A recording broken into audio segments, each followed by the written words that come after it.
오늘은 사도행전 20장 22절로 24절 말씀으로 주님과 연합하고 성령에 매여라는 제목으로 말씀을 나누겠습니다. 여러분, 이게 오늘 그 본문은 바울의 고백 아닙니까? 여러분, 바울이 예수 그리스도를 다메섹에서 이제 처음 만납니다.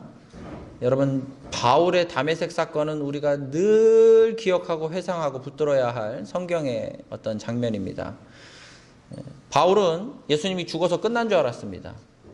바울은 예수님이 이 땅에 오시지도 않은, 이 땅에 태어나지도 존재하지도 않았던 사람이다가 아니고, 바울은 예수님이 존재했던, 자기하고 동시대를 살았던 그 예수라 하는 청년이 죽어서 끝난 줄 알았습니다. 그리고 그 예수의 이름을 들고서 지금 난리를 치는 그 사람들을 미쳤다, 또는 자기 신념에 빠져서 죽음을 각오하고 그냥 자기 신념에 빠져 산다, 거짓 괴수다, 이런 생각을 했을지 모르겠습니다. 근데 다메섹에서의 바울의 경험은 단 하나였습니다. 완전히 죽었던 그 청년 예수가 진짜 살아났다는 것입니다. 다메섹의 경험은 바울에게 복잡한 것이 아니었습니다. 무슨 어떤 경전을 읽어서 엄청난 깨달음을 가져온 것이 아닙니다. 얼마 전에 반드시 확인을 했던, 완전히 죽었던 그 청년 예수가 다시 살아났다는 것이었습니다. 다메섹의 경험은 그것이었습니다. 그런데 우리가 바울을 보면서 사실은 또 더 놀라운 것은, 여러분, 그가 다메섹으로 예수 믿는 사람들을 잡으러 가려고 하다가 그날로부터 기산해서 하루 이틀 3일이 지나자 이제는 목숨 걸고 예수님을 증거하는 사람으로 바뀝니다. 그 바뀌는데 걸린 시간 3일이었습니다. 3일.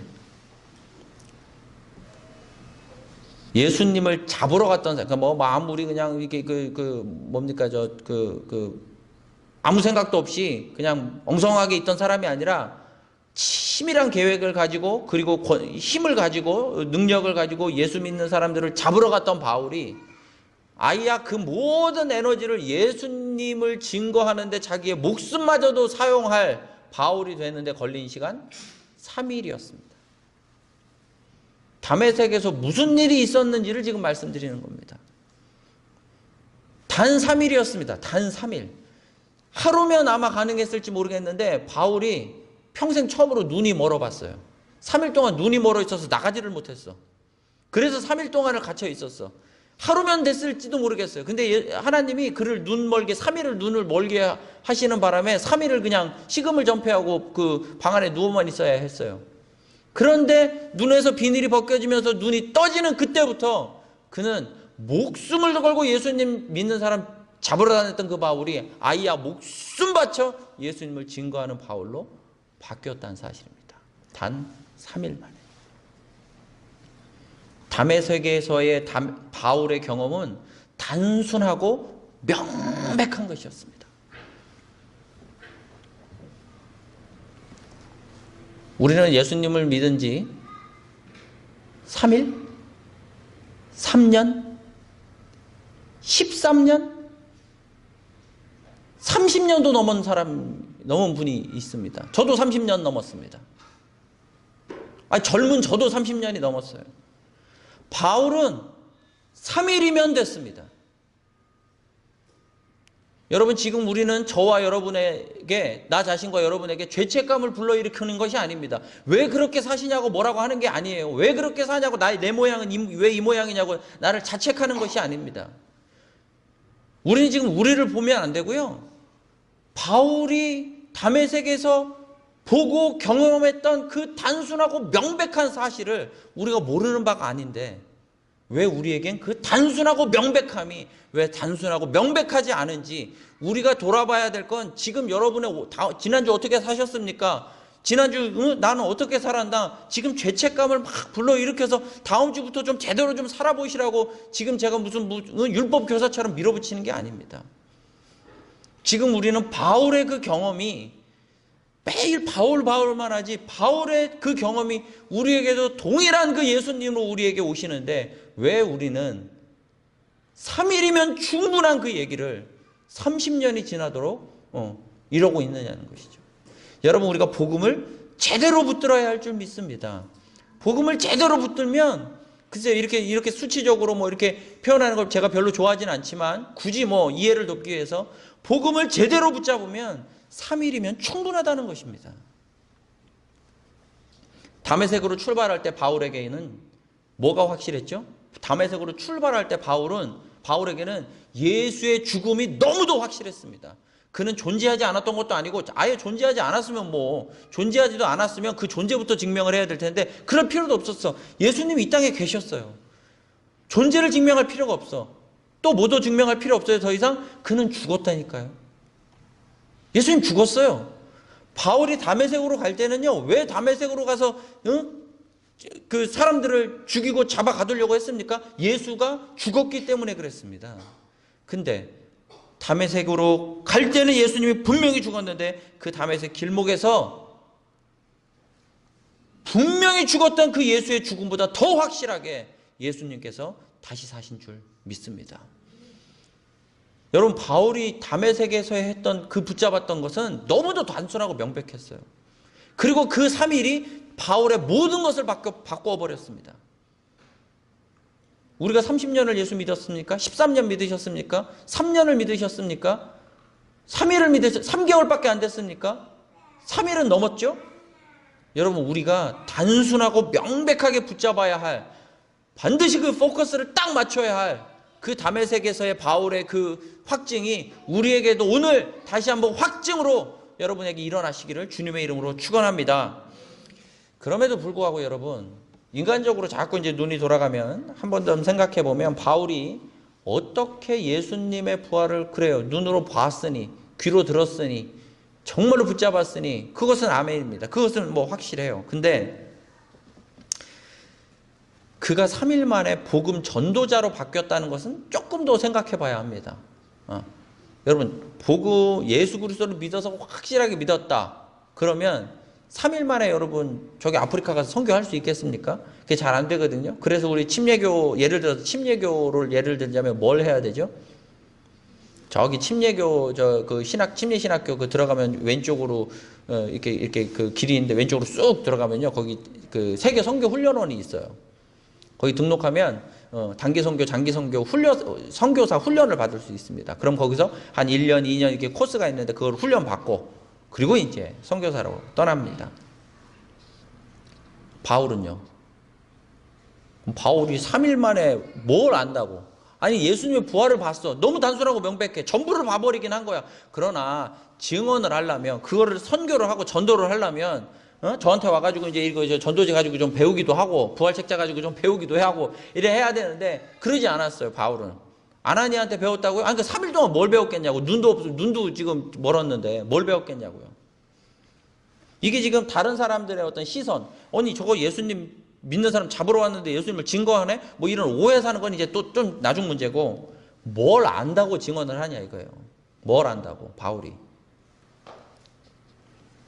여러분, 바울은 이미 그러나 복음을 많이 들었던 사람입니다. 누구에게 들었을까요? 누구에게 들었을까요? 성경에는 안 나오지만 너무 당연합니다. 누구에게 들었을까요?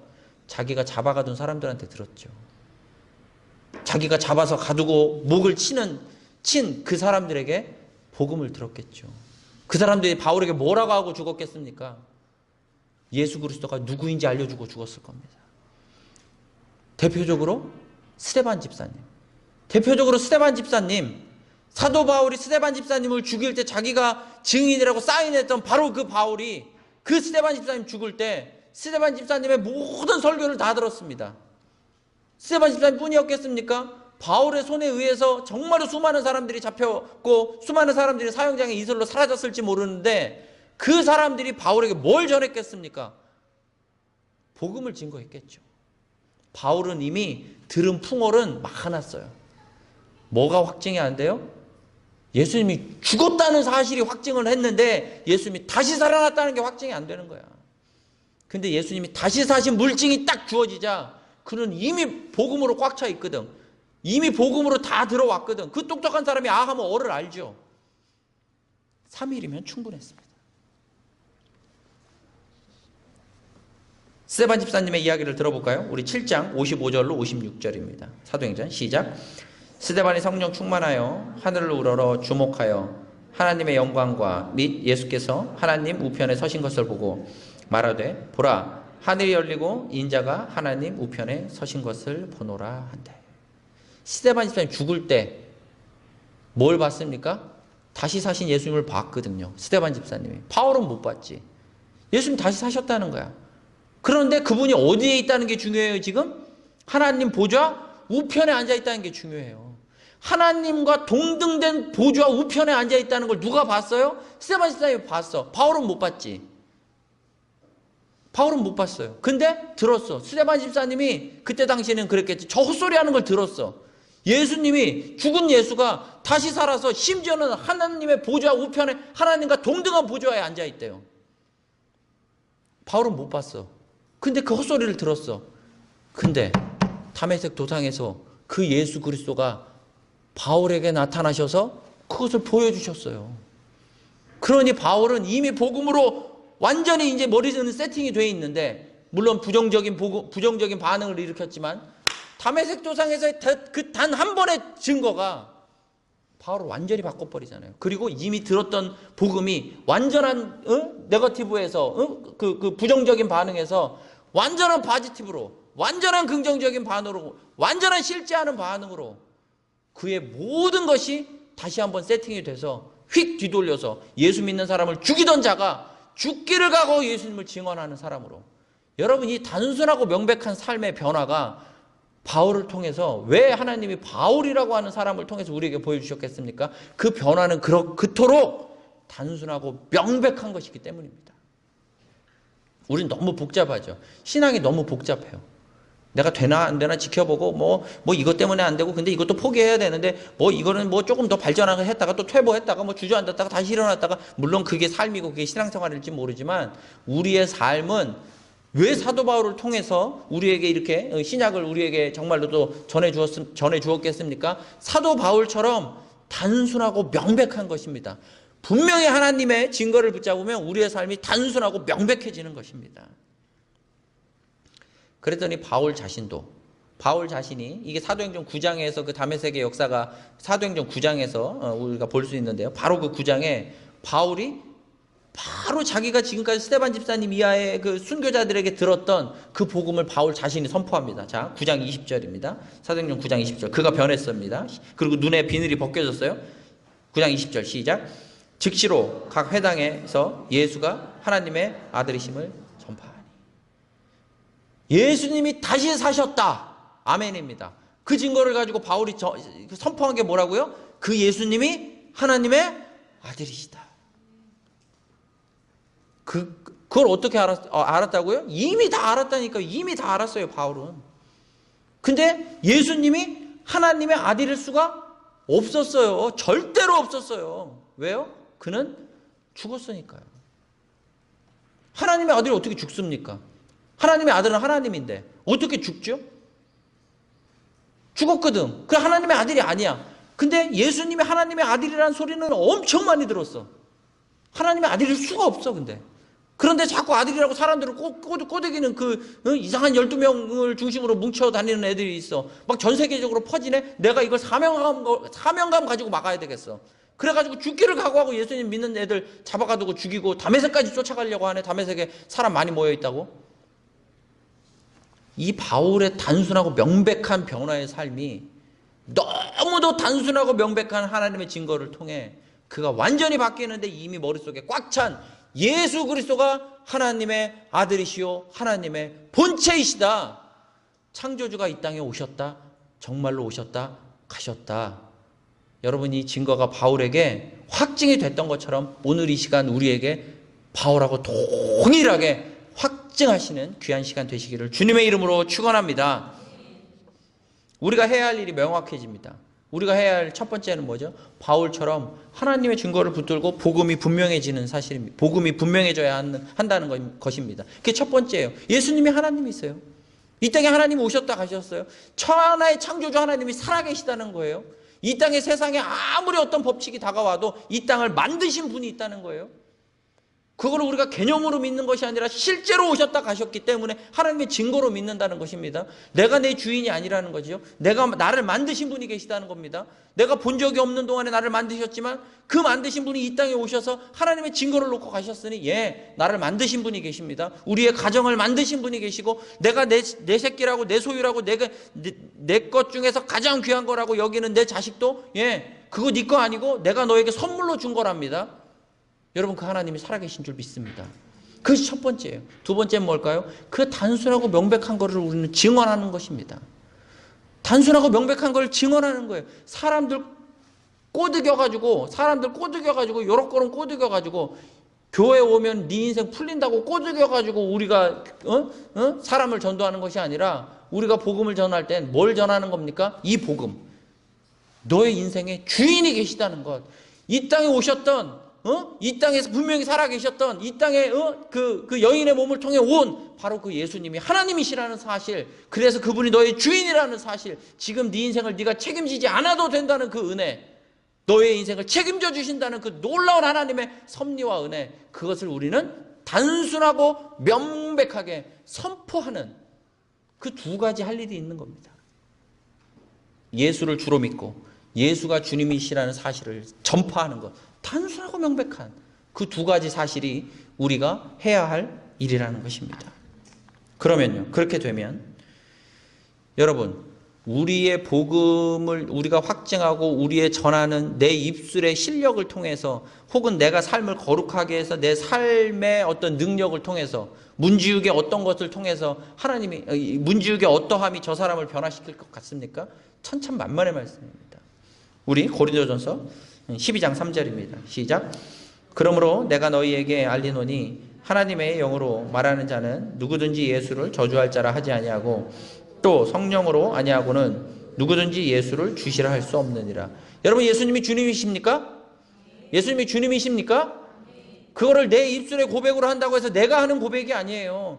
누구든지 예수를 주라고 고백할 수 있는 실력 있는 자는 아무도 없어요. 누구든지 예수를 주라. 나의 주님이다. 내 가정의 주님이고 내 자식의 주님이고 내 모든 소유의 주님이다. 고백할 수 있다면 그 고백은 나의 고백이 아니라 성령 하나님의 역사인 줄 믿습니다. 그건 성령 하나님께서 하시는 거예요. 성령 하나님이 빠지면요, 성령 하나님을 배제하면 어떤 일이 일어납니까? 사람의 실력이 남아요. 이제 사람의 능력과 사람의 실력이 남아요. 예수님의 부활은 도구가 되고 사람의 실력으로 예수님의 부활이라고 하는 도구를 가지고 막 사람들에게 야, 예수님 부활하셨잖아, 예수님 부활하셨으니 하나님이시잖아, 이걸 사람의 능력으로 자꾸 설득하면 사람의 굉장히 좋은 능력과 실력이 있는 사람에게는 설득이 될지 모르지만 실력 없고 어리버리하게 엉성하게 복음을 전하면 넘어가질 않죠. 그게 아니에요. 누구든지 예수를 주님이라고 선포할 수 있는 건 성령 하나님인 줄 믿습니다. 성령 하나님을 붙드시기를 주님의 이름으로 축원합니다. 여러분, 성령 하나님으로 말미암아 지금 더우시죠? 내가 그랬잖아요. 열받게 해드릴 것 같다고 그랬잖아요. 지금 나도 더우면 굉장히 더운 거거든. 나는 지금 계속해서 이렇게 세이브를 하는데 그 철순 여기 문을 좀 닫고요. 여기 문을 닫고 거기 한 135번 저기만 틉시다 좀. 덕트 135번만 좀 틉시다.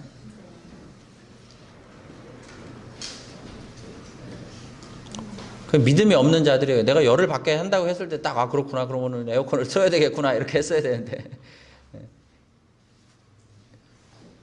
됐습니까? 소리 들려요? 소리 들리네요. 오케이. 좀만 기다려 보세요.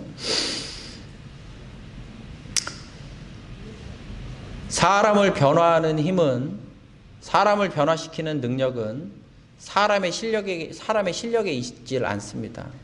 그래서 복음 속에서 역사하시는 성령 하나님이 그 복음을 통해 일하시는 줄 믿습니다. 여러분, 우리의 감정대로라면, 지난주에 우리 김병사 사모님이 그런 얘기를 했어요. 우리의 감정대로라면 사람 좋다라는 것, 저 사람 되게 좋다 라고 하면 그 사람은 예수 잘 믿게 생겼고 예수님 잘 전하게 생겼죠. 그러면 예수님 잘 믿고 잘 전하는 것입니까? 저 사람은 의지가 강하다. 여러분, 의지 강한 게 믿음이 강한 겁니까?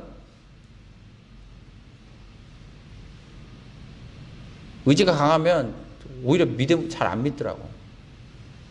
그래서 옛날에 어떤 전도사님은 오히려 예수 안 믿었을 때 담배 끊은 사람한테 예수 믿게 하기가 그렇게 어렵대. 잘 생각해 보세요. 예수 안 믿을 때 담배 끊은 사람한테 예수 믿게 하기가 어렵대. 왜 그런지 아세요? 담배를 끊을 정도면 그 사람이 얼마나 악독한 사람인지 안 돼. 그게 얼마나 끊기 힘든데. 근데 그 사람이 예수를 믿는다고? 안 믿는데, 그 사람은. 너무 자기 의가 강해서. 여러분, 사람의 의지에 믿음이 달려 있습니까? 천천만만의 말씀입니다. 내가 좀 우유부단하다고 저 우유부단해가지고 믿음이 안 들어가는 사람? 아니요. 사람의 의지와 감정과 실력과 능력에 있질 않습니다. 누구든지 예수 그리스도를 주라 고백하는 건 성령 하나님의 역사인 줄 믿습니다. 바울에 대해서 제가 여러분 조금 이렇게 오늘 말씀과 함께 바울을 좀 묵상하던 중에 이게 좀 스토리하고는 좀 빗나가는 이야기일지 모르지만 이제 바울의 그 다메섹 도상과 그 3일 뒤에 일어났던 일들을 생각해 보니까 계속 피식피식 웃음이 나오더라고. 정말 웃기지 않았겠어요? 지금 막 다메섹에 있는 사람들은 발들발들 떨고 있을 거야. 막 바울이라고 하는 그 악한 사람이 우리를 이제 잡아간다니 우리가 믿음을 지켜야 되는데 하면서 이제 벌벌 떨고 있는데 갑자기 온다고 하던 날짜보다 한 3일 뒤에 나타나더니 예수님이 주님이래. 예수님이 하나님의 아들이래. 그리고 어떤 사람은 기대하고 있었겠죠. 이제 바울이 그거 이제 그 임명장만 받아가지고 와 봐라. 이제 이 다메섹 이 마을에 예수 믿는 사람, 예수 믿는 것들은 다 씨도 내가 씨를 다 말려버려야지 이거. 이런 사람들이 또 있었겠죠. 근데 갑자기 3일 뒤에 나타나더니 예수님이 하나님이라는 거야. 이게 얼마나 기가 막히고 코가 막히고 이건 얼마나 이해가 안 됐겠습니까? 이게 얼마나 당황스러웠겠어요. 양쪽 진영이 다 얼마나 기가 막혔겠어요. 그럼 바울 입장에서 생각해 봤어요. 저는 참 젠틀하니까 나보고 그렇게 하라 그러면 양쪽에 다 염치 없어서 못할 것 같아. 그래서 염치 없다 해서 염치를 국어사전에 찾아봤어. 염치가 뭔지 아세요? 부끄러움을 아는 마음이에요. 부끄러움을 아는 마음. 나는 염치가 되게 많은 사람인 것 같아. 그래서 염치 없어서 그 짓을 못할 것 같아.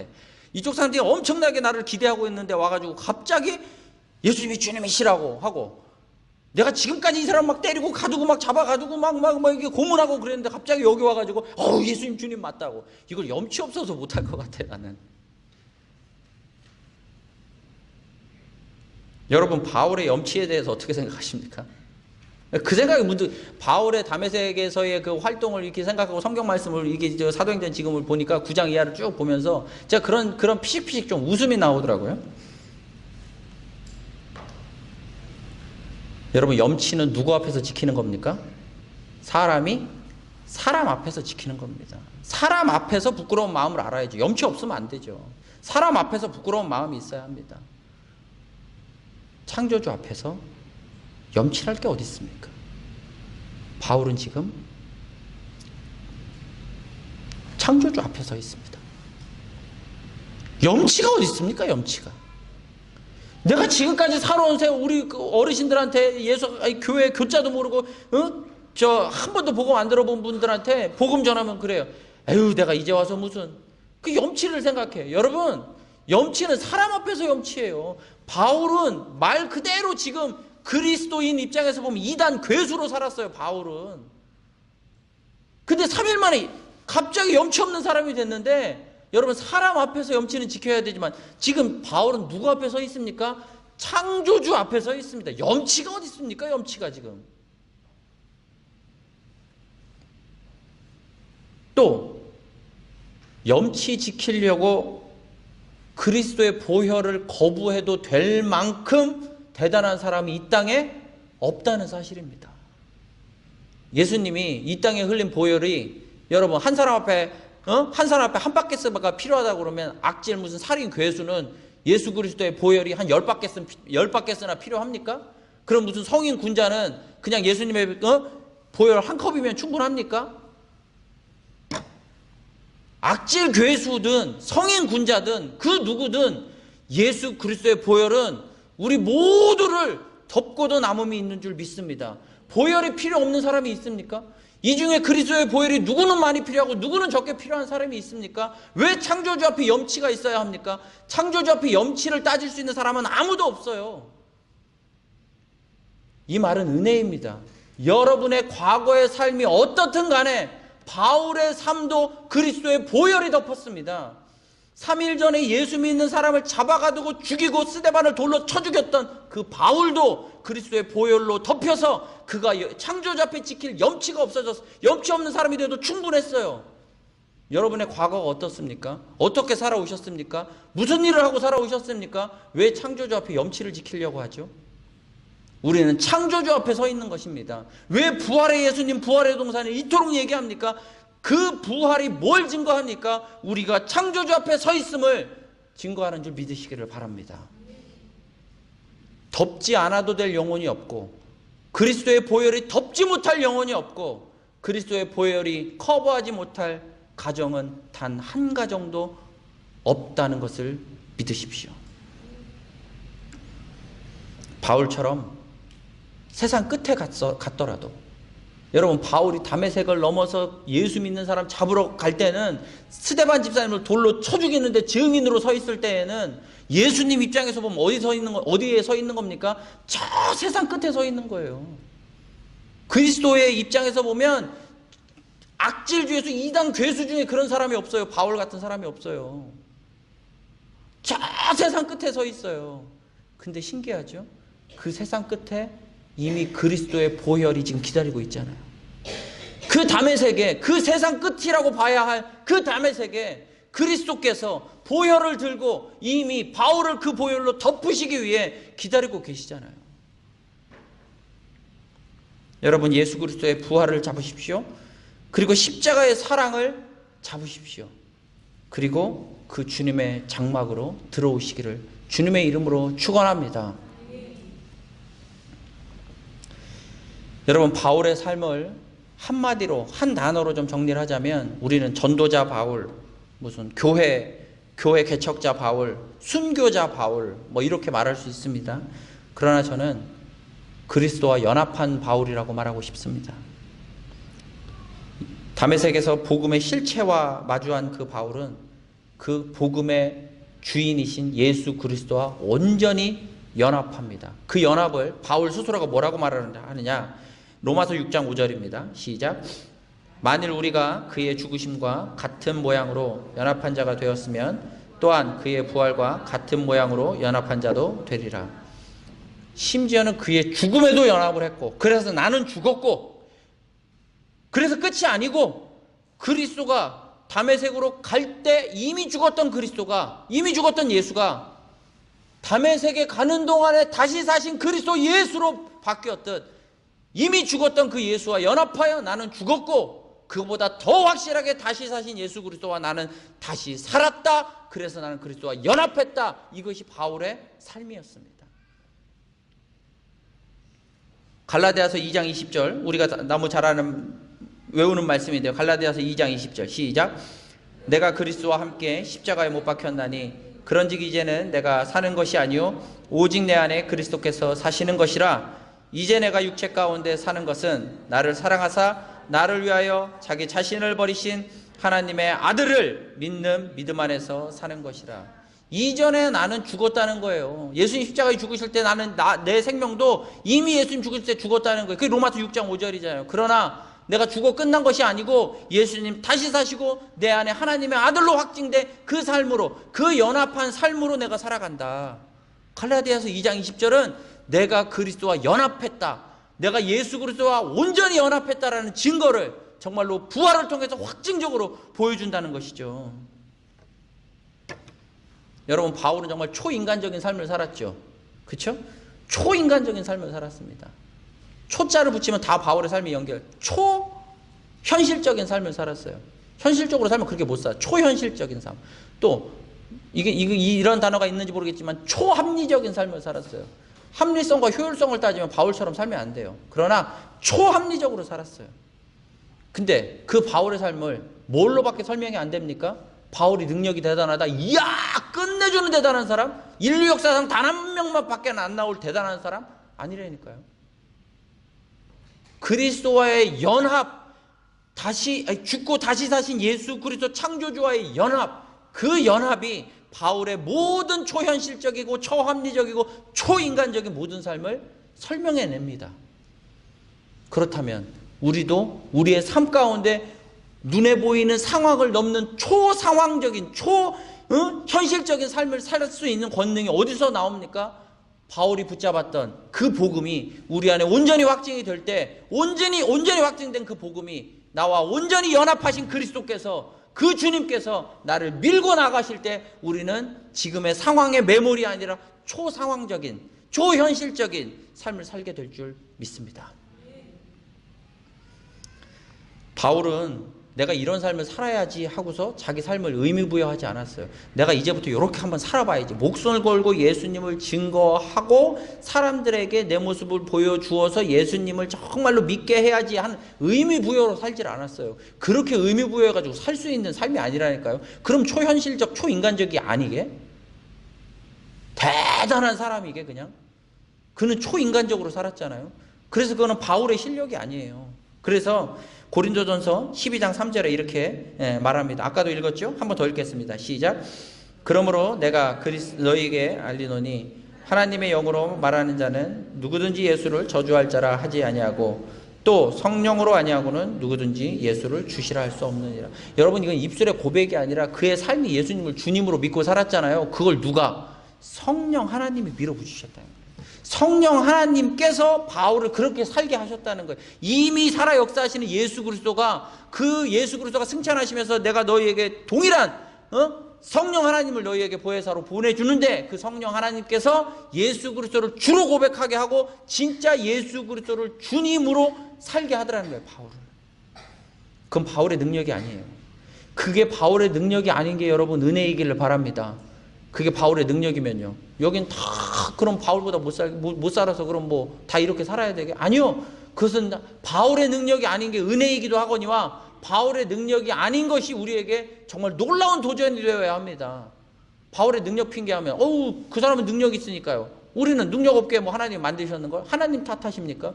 여러분, 예수 그리스도께서 죽고 다시 부활하셔서 성령 하나님을 통해 바울을 끌고 가신 것처럼 오늘 우리를 성령 하나님으로 말미암아 우리의 인생을, 우리의 가정을 끌고 나가실 줄 믿습니다. 예수님이 이미 이 연합에 대해서 분명히 얘기하셨어요. 어떻게 얘기하셨냐? 요한복음 15장 5절입니다. 요한복음 15장 5절 시작. 나는 포도나무요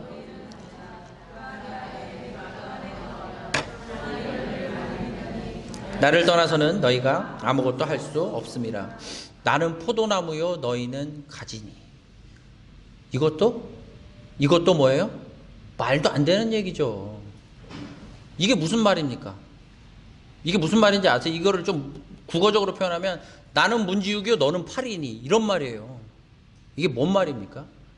나는 문지육이요 너는 파리니. 이 말도 안 되는 말을 예수님이 하신 거예요. 이게 나는 문지육이요 너는 파리니 라는 말과 똑같아요. 그 말은 곧 뭐겠습니까? 나와 너가 하나라는 거예요. 여러분, 내 팔이 나와 하나가 아닙니까? 나는 문지육이요 너는 팔이니, 이 말이 뭐겠어요? 나와 이 팔은 하나란 말이에요.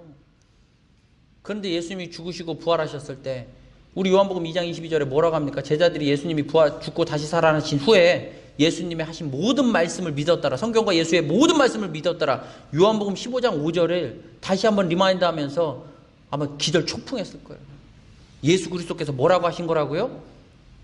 나는 문지육이요 너는 팔이니 라고 말한 거라는 거예요. 이게 내가 곧 너요 너가 곧 내가 될 수 있는 그 연합의 놀라운 비밀을 말씀하셨는데 예수님이 지금 이 말씀을 하실 때는 못 알아들었겠지. 근데 예수님이 죽으시고 다시 사셔서 창조주 하나님이 창조주 하나님으로 나타나셨고, 그분의 십자가를 통해서 보혈이 덮였고, 이미 내가 주인으로 살던 나는 죽었고, 예수 그리스도와 함께 부활한 존재가 되었을 때, 거듭난 존재가 되었을 때, 예수 그리스도께서 포도나무면 나는 그 가지에 붙어있는 포도나무구나.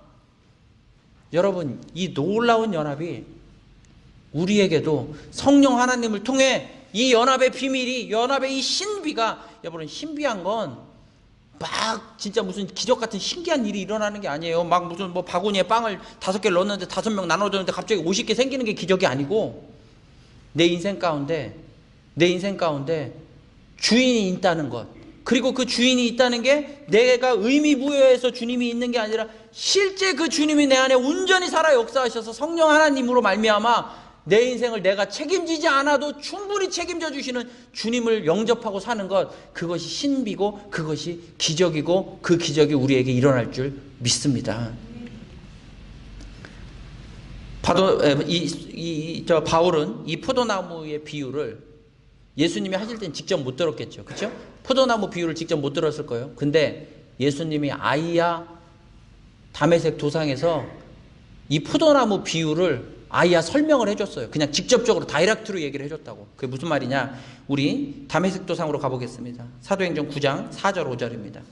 사도행전 9장 4절 5절 시작. 땅에 엎드려져 들음에 소리가 있어 이르시되 사울아 사울아 내가 어찌하여 나를 박해하느냐 하시거늘 대답하되 주여 누구시니까 이르시되 나는 네가 박해하는 예수라. 이것도 말도 안 되는 얘기죠. 바울이 누구를 박해했어요? 바울은 사람을 박해했어요. 예수 믿지만 그 예수 믿는 사람을 스데반 집사님을 박해했다고. 근데 지금 예수님은, 바울이 무슨 예수님 십자가에 못 박고 막 채찍으로 때렸습니까? 바울은 예수 믿는 사람, 스데반 사람을 괴롭혔어요. 사람을 박해했다고. 근데 오늘 그 창조주 주님이 바울에게 나타나셔서 뭐라고 하시는 거예요? 당신이 누굽니까? 네가 박해하는 예수라. 예수님은 당신을 주님으로 영접한 그 인생 가운데 그 인생들을 너와 나는 하나라고 동일시 해주신다는 거예요. 제가 여러 번 말씀드렸죠. 예수 그리스도께서 사도 바울에게 기적 같은 말씀을 하신 거라고요. 예수 그리스도가 주님인 인생은 그냥 내가 의미 부여해서 나는 그냥 좋은 크리스찬으로 살아가는 의미 부여하는 인생이 아니라, 그리스도께서, 창조주께서 우리에게 너와 나는 하나라, 네가 곧 나고 내가 곧 너라 하실 만큼 너와 나는 이렇게 연합되어 있다고, 내가 너를 동일시 해준다고. 여러분, 이건 정말 기적 같은 말씀 아닙니까?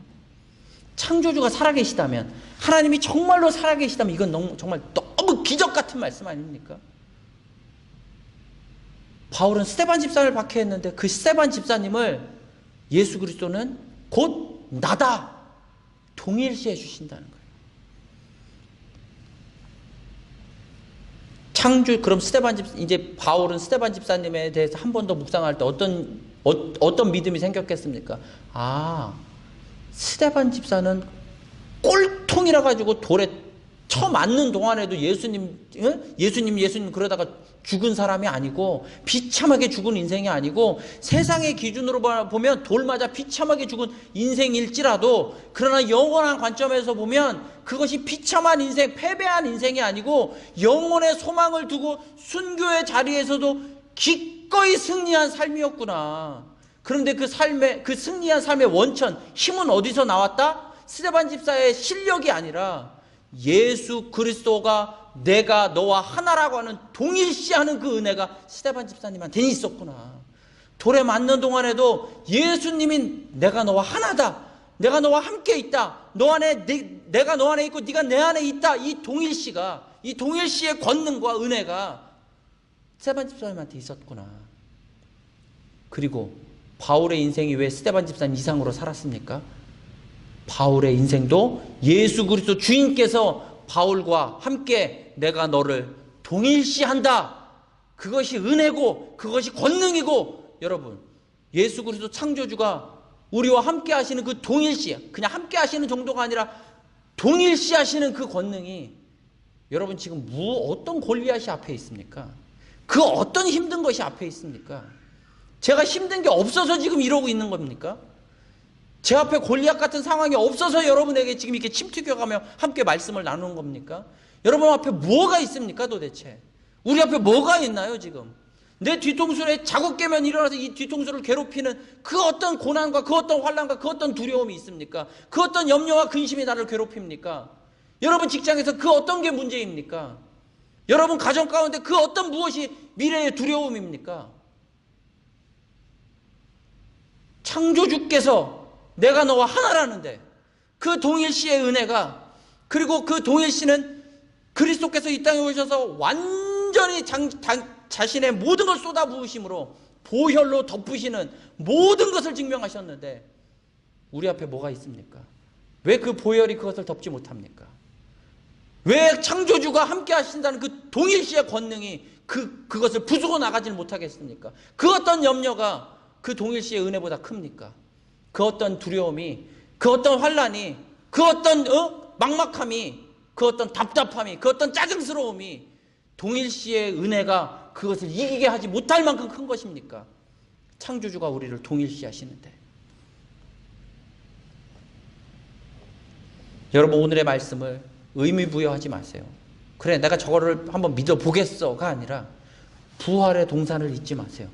예수님이 이 땅에 오셔서 삶과 죽음을 완전히 깨끗하게 멸하시고 죽음을 멸하시고 영원한 소망을 우리에게 손에 쥐어준 바 된 줄 믿습니다.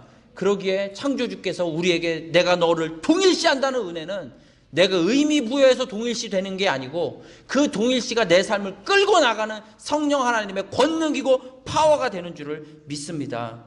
그래서 그 실제를 여러분 붙잡는 삶은 사도 바울이 빌립보서 3장 8절에 이렇게 말합니다. 시작. 또한 모든 것을 해로 여김은 내 주 그리스도 예수를 아는 지식이 가장 고상하기 때문이라. 내가 그를 위하여 모든 것을 잃어버리고 배설물로 여김은 그리스도를 얻고. 저는 이 마지막 그리스도를 얻고, 내가 모든 것을 잃어버리고 그 모든 것을 배설물로 여겨도 충분한 이유는 나를 동일시하시는 창조주 그리스도를 얻고. 여러분 이 말씀보다 이 말씀이, 이 실제하는 권세가 여러분의 삶에 무엇을 못 덮습니까 지금? 이 말씀이 내 삶과 내 가정을, 내 직장과 내 모든 것을 덮지 못하는 얼마나 큰 게 있으셔가지고 이게 못 덮습니까? 창조주가 우리를 동일시 하신다는데. 마지막으로 사도 바울이 이 삶을 실제로 붙잡으면서 그가 살아갔던 방식, 삶의 방식이 무엇이냐, 그게 이제 오늘 우리가 아까 함께 읽은 사도행전 20장의 본문 말씀입니다. 우리 본문 말씀을 우리 22절인가요? 예, 22절로 23절까지만 한번 읽어보겠습니다. 22절, 24절까지 한번 읽어보겠습니다. 본문 전체. 시작. 보라, 이제 나는 성령에 매여 예루살렘으로 가는데 거기서 무슨 일을 당할는지 알지 못하노라. 오직 성령이 각 성에서 내게 증언하여 결박과 환난이 나를 기다린다 하시나 내가 달려갈 길과 주 예수께 받은 사명 곧 하나님의 은혜의 복음을 증언하는 일을 마치려 하면은 나의 생명조차 조금도 귀한 것으로 여기지 아니하노라. 아멘. 성령께 매어가는 삶입니다. 22절에 나오나요? 예, 22절. 이제 나는 성령에 매어.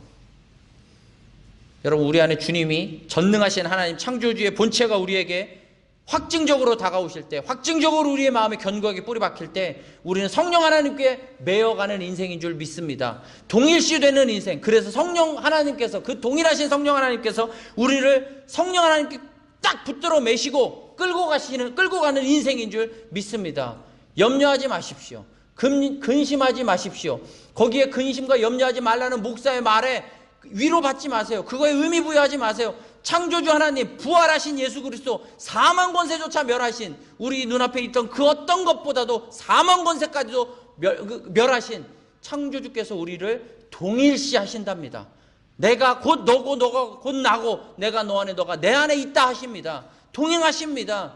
그래서 내 앞에 그 어떤 것도 이기지 못할 것이 없습니다. 그리스도의 보혈이 덮지 못할 그 어떤 것도 없습니다.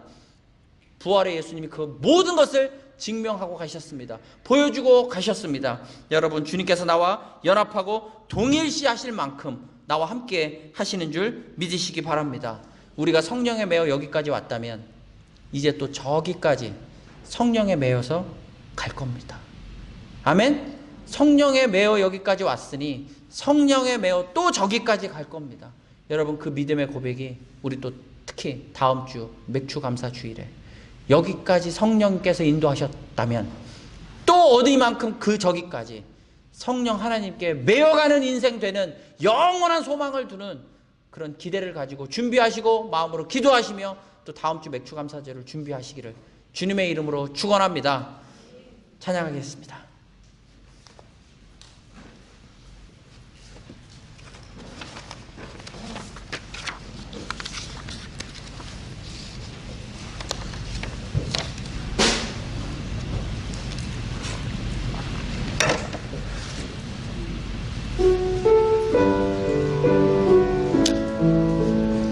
여러분, 우리가 우리의 믿음이 그것을 긍정하든 부정하든 여기까지 오게 하신 분이 주님이십니다. 당연히 저기까지 가게 하실 분도 주님이십니다.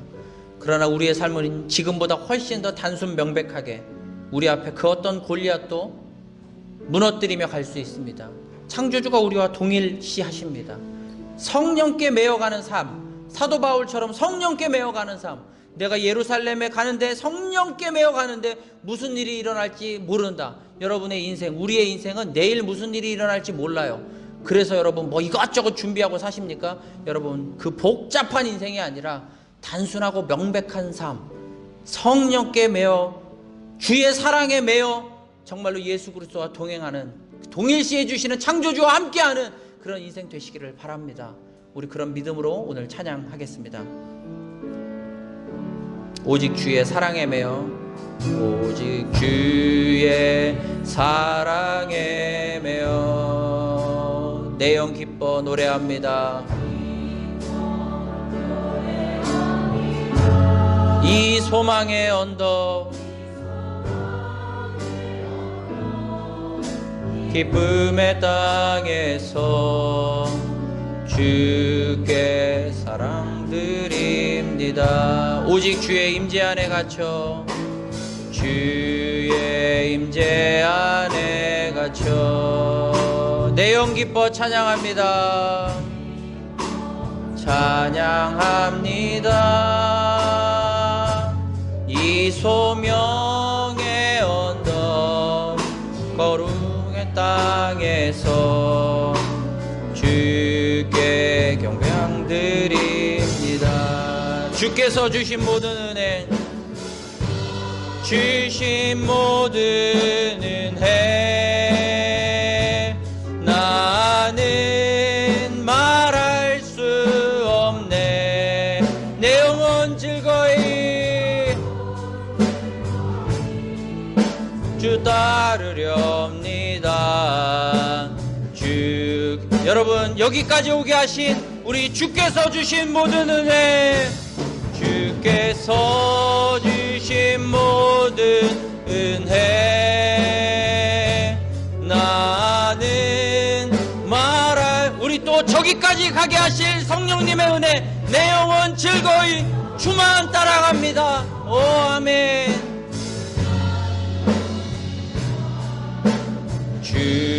우리 함께 잠시 기도하겠습니다. 우리 한 목소리로 잠시 기도하겠습니다. 오 주님, 나와 동일시하게 하시는 창조주 예수 그리스도를 오늘 주님으로 모셔드립니다. 주님, 나와 함께하여 주시니 감사합니다. 여기까지 오게 하신 분, 여기까지 오게 하신 창조주 예수 그리스도, 또 저기까지 성령님께 매어 가겠습니다. 주님 함께 없어서 기도하겠습니다. 주여,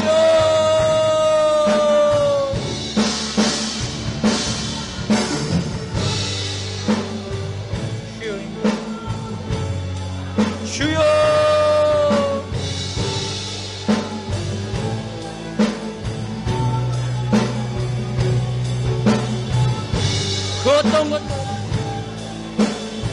어떤 것도 아버지 하나님 보혈이 더 부족할 것입니다. 진짜 부활과 보혈과 나와 동일시 하시는 주님의 은혜 가운데 온전히 살게 역사하여 주옵소서. 주여 주여 주여 본능으로 아버지 하면 나와 놀라운 은혜 가운데 슉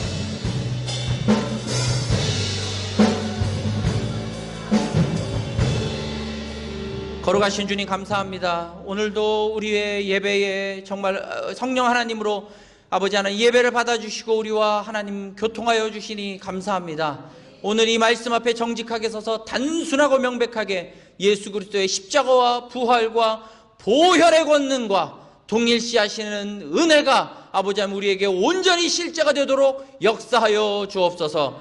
이제는 우리 주 예수 그리스도의 은혜와 아버지 하나님의 극진하신 사랑하심과 성령님의 내주 교통 충만케 하심이 주님과 연합하고 성령께 매어 여기까지 온 것을 은혜로 감사하고 또 저기까지 가게 하는 성령 하나님과 정말로 동행하며 가기를 소원하고 정말로 주님 앞에 간구하는 모든 가정과 예배자들 머리머리 위에 이제로부터 영원히 함께하여 주시옵기를 간절히 축원하옵나이다.